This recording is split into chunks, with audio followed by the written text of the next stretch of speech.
बहुत ज्यादा देर लगा दी यार।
हाँ जी, अच्छा इसमें मैं बता देता हूँ पॉसिबल क्या क्या तकलीफें हुई होंगी वो बता देता हूँ, उसके अलावा जो पूछना है पूछें।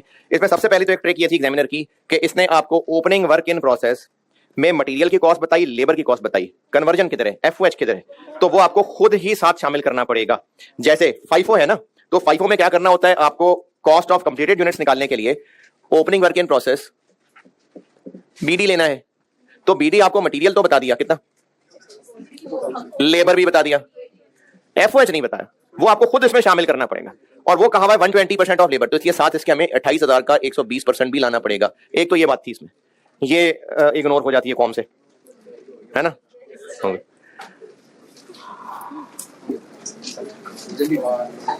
दूसरा मसला, एबनॉर्मल लॉस के यूनिट्स कितने परसेंट कंप्लीट थे, नहीं बताया, तो 100 ही थे। स्पॉइलेज, ये तो सर आपने कभी बताया ही नहीं था, ये तो एग्जाम में ऐसा वर्ड आ गया जो कभी बताया ही नहीं था, तो ये वही लॉस है। और आप बताइए जो पूछना है, जिन्होंने भी किया है शर्माया ना करें, पूछा करें जो मसला हो जी। हम लोग जब कॉस्ट ऑफ कंप्लीटेड यूनिट्स निकाल रहे होंगे तो ओपनिंग वर्क इन प्रोसेस का बीडी लिखते हैं ना, जितना पिछले महीने क्लोजिंग था, तो ये और ये बताया हुआ आपको, ये मटेरियल है, ये लेबर है, जबकि इस पे एफओएच भी तो लगा था ना कि नहीं लगा था, तो वो हमें खुद ही निकालना पड़ा अगली लाइन को देख के। जी, और जिनको जो मसला है वो पूछें बेटे, देख लें सोल्यूशन जितना हो गया, देखें सोल्यूशन और पूछें जो पूछना है, सोल्यूशन देख लें और जो पूछना है पूछें, फिर मैं मसला बताता हूं जिसको मसला है। तीनों कौन से रिक्वायरमेंट के, हाँ हमने इक्विवेलेंट प्रोडक्शन भी निकाल दी, point number 2 cost per unit भी निकाल दी, और पॉइंट नंबर 3 वो स्टेटमेंट ऑफ इवैल्यूएशन नहीं कह रहा, लेकिन क्या ही रहा है असल में।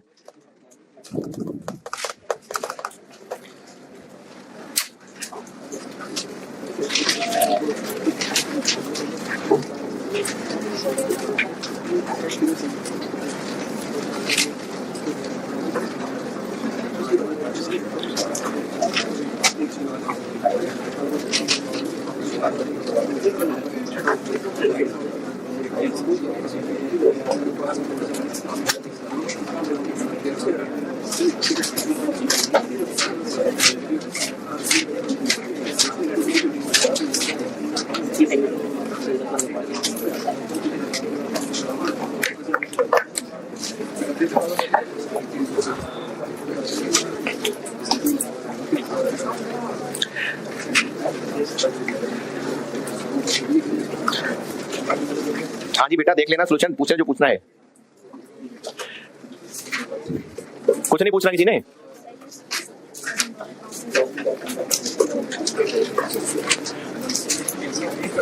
जी जी, नहीं OAR है, 120% ऑफ डायरेक्ट लेबर। उन्होंने कहा जी एफओएच 120% ऑफ लेबर कॉस्ट है, तो ये OAR है, तो हमने अप्लाइड कैलकुलेट करना ना एफओएच, तो बस ये अप्लाइड निकालने के लिए, पहले भी इतना ही होता था, तभी हमने ओपनिंग पे भी 120 लगाया, क्योंकि एफओएच इज अप्लाइड तो होता है, तो पहले भी यही होता था पिछले महीने, इस महीने भी ऐसा ही होता है जी।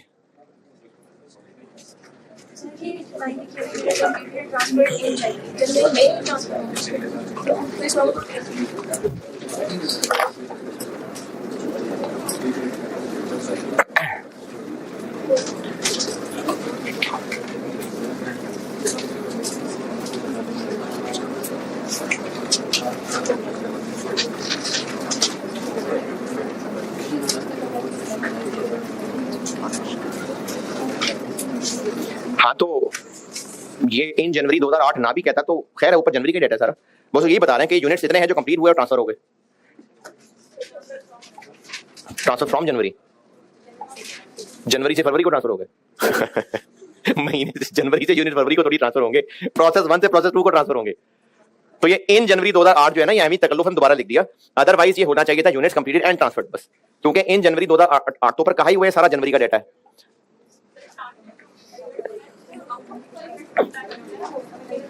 मल्टीप्लाई कर रहे होते हैं जी। फाइफो है, फाइफो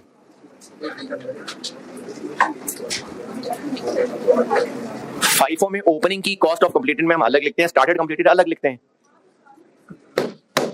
जी जी, आउटपुट 1 लाख है, तो 1 लाख के फाइफो में हमने 2 टुकड़े कर लिए, ओपनिंग वाले 16 थे, तो फिर स्टार्टेड एंड कंप्लीटेड 84 होंगे। और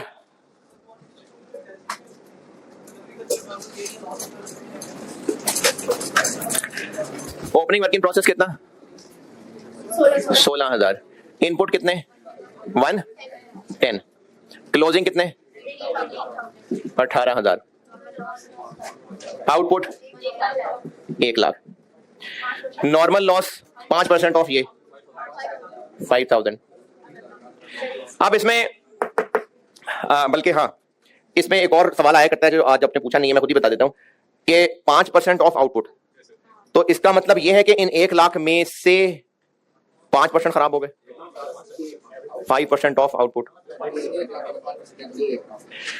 5% ऑफ आउटपुट का मतलब यह नहीं है कि इनमें से 5% खराब है।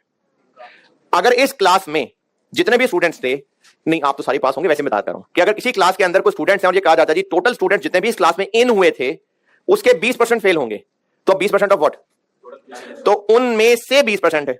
लेकिन अगर जस्ट वैसे ही रिलेशनशिप बनाने के लिए कहा जाए कि जितने लोग पास होंगे उनके 50% के बराबर फेल भी होंगे।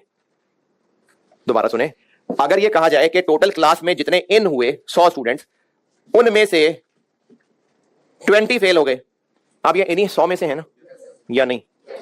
और अगर यह कहा जाए कि पास हुए 80 और इसके 25% के बराबर फेल हो गए, तो इसका मतलब इन 80 में से 20 फेल हो गए। ये जो परसेंटेज होती है ये तो रिलेशन बताने के लिए है, ये तो रिलेशन बताने के लिए है कि ये पहली पूछ दी आपसे, आपको 20 नहीं बताए। अगर ये कहा जाए कि 100 स्टूडेंट्स क्लास में इन हैं जिन्होंने एडमिशन लिया, उनमें से 20% फेल हैं, 20% ऑफ टोटल स्टूडेंट्स फेल। अब ये इन 100 में से 20 हैं या उनके अलावा कोई हैं? और अगर इसको ऐसे कहा जाए कि पास स्टूडेंट्स के 25% इज फेल, तो ये सिर्फ कैलकुलेट करने का एक रास्ता बताया ना। क्या इसका मतलब यह है कि इन 80 में से 25% फेल है? नहीं ना। तो इसी तरह से इनमें से 5,000 जाया हो गए। नहीं, ये तो है ही वो जो बाकी बने हैं, ये तो ऐसी बस परसेंटेज बताने के दस्ते थे। हो सकता है आपको कह देते कि इनका 5%, तो आप कैलकुलेट करके 10 के 5% लगा लेते। अगर आपसे कह रहे हैं जी इसका नहीं, इसका 5%, तो ये तो जस्ट एक कैलकुलेशन का तरीका है, जैसे जीपी मार्कअप मार्जिन होता है। तो सही कौन सा इनमें से? दोनों ही सही है। अब मर्जी है कि इसको मार्जिन की रेशो कहना है या मार्कअप की शक्ल कहना है। तो ये सिर्फ एक कैलकुलेशन का तरीका था कि इसके 5% के बराबर। अच्छा, बता मैं ये रहा था कि इसका जब बैलेंस करेंगे तो वो बैलेंस एबनॉर्मल लॉस है या एबनॉर्मल गेन है, कैसे पता चल रहा है?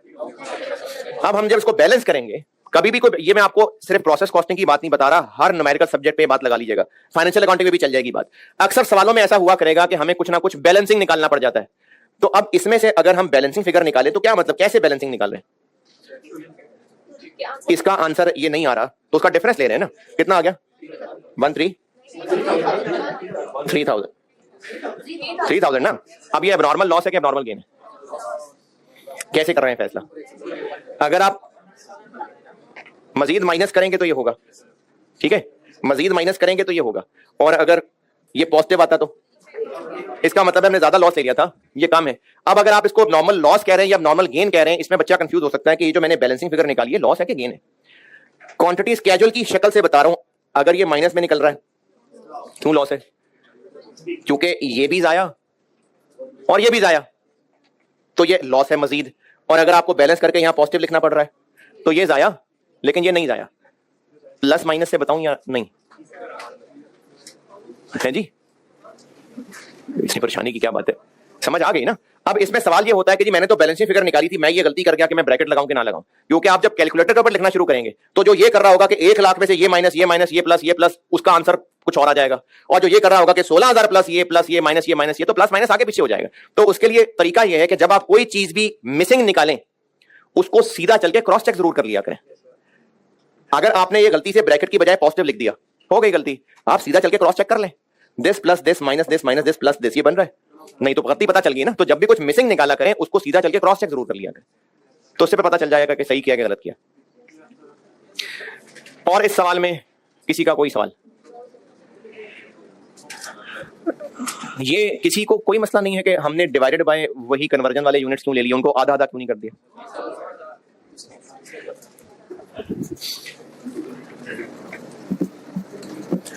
कॉस्ट पर यूनिट निकालते हुए ये न्यूमरेटर अलग है, ये अलग है, ये अलग है। पहले हम ये कर लिया करते थे, इसका डिनोमिनेटर मटेरियल वाले यूनिट्स होते थे, इसका डिनोमिनेटर कन्वर्जन वाले यूनिट्स होते थे। अब हमने सिर्फ इसको तोड़ के अलग कर दिया, डिनोमिनेटर तो वही रहेगा ना, तो डिनोमिनेटर तो कन्वर्जन वाला जो ईपी है वही रहेगा, बस न्यूमरेटर कन्वर्जन के कॉलम की जगह लेबर और एफओएच दो तोड़ दिए। ये क्यों किया ऐसा? क्योंकि रिक्वायरमेंट में उसने कहा हुआ था, इसलिए तोड़ दिया, नहीं कहता तो हम बिल्कुल ना तोड़ते। अच्छा, इसमें सवाल एक स्टूडेंट का था, अच्छा शेयर कर देता हूं। सवाल यह था कि हमने नॉर्मल सवाल की बात कर रहा हूं, हम लोग कॉस्ट पर यूनिट में क्या करते हैं कि ये न्यूमरेटर हो गया और इसको डिवाइड करते हैं यूनिट से, मटेरियल वाले यूनिट से इसको करते हैं और कन्वर्जन वालों से इसको करते हैं, ऐसे ही है ना। एक बच्चे ने सवाल ये पूछा था कि अगर FOH is applied at 80% of direct labour cost, जो कि आज तक सवालों में मैं अक्सर परसेंटेज ऑफ लेबर कॉस्ट ही कह रहा था, तो बच्चे ने पूछा था कि अगर ये कहा होता कि FOH is applied at 20% of direct material cost. एक चैप्टर होता था ओवरहेड्स, उसमें OAR की ना एक से ज्यादा शक्लें थी, उनमें एक शक्ल percentage of direct labour cost भी थी, एक शक्ल परसेंटेज ऑफ मटेरियल कॉस्ट भी थी। तो ऐसा हो सकता है सवाल में कि आपको वो एफओएच जो बताए वो as a percentage of labour cost की बजाय as a percentage of conversion को अपना मटेरियल कॉस्ट कह दे, हो सकता है प्राइम कॉस्ट कह दे। तो फिर पर यूनिट निकालते हुए हम क्या मटेरियल के यूनिट से डिवाइड कर देंगे? डिवाइड कन्वर्जन के यूनिट से ही करेंगे। वो तो एफओएच जैसे मर्जी कैलकुलेट करवा ले, पर यूनिट के लिए इसको मटेरियल के यूनिट से डिवाइड करना है, इसको कन्वर्जन के यूनिट से डिवाइड करना है। ठीक है जी, ओके, अल्लाह हाफिज।